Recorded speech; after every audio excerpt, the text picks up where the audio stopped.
ಪಾಪ ಅವ್ರಿಗೆ ಯಾರಿಗೆ ಸುರಿದಾರ ಅದನ್ನೆಲ್ಲ ಮಾಡ್ಬೇಕು ನಮ್ಗೆ. ನೀವೇ ಮಾಡೋದು ಇದು?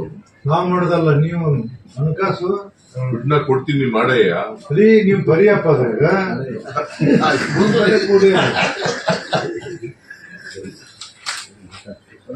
ಏನಾದ್ರು ಬರೀ ಗೊತ್ತಿಲ್ಲ. ನೀನು ಅವ್ರಿಗೆ ಪಾಪ ಅವ್ರಿಗೆ ಯಾರಿಗೆ ಸುರಿದಾರ ಅದನ್ನೆಲ್ಲ ಮಾಡ್ಬೇಕು ನಮ್ಗೆ. ನೀವೇ ಮಾಡೋದು ಇದು? ನಾವ್ ಮಾಡೋದಲ್ಲ, ನೀವು ಹಣಕಾಸು ದುಡ್ಡನ್ನ ಕೊಡ್ತೀನಿ ಮಾಡಯ್ಯ. ಸರಿ, ನೀವು ಬರಿಯಪ್ಪ ಅದ್ರಾಗ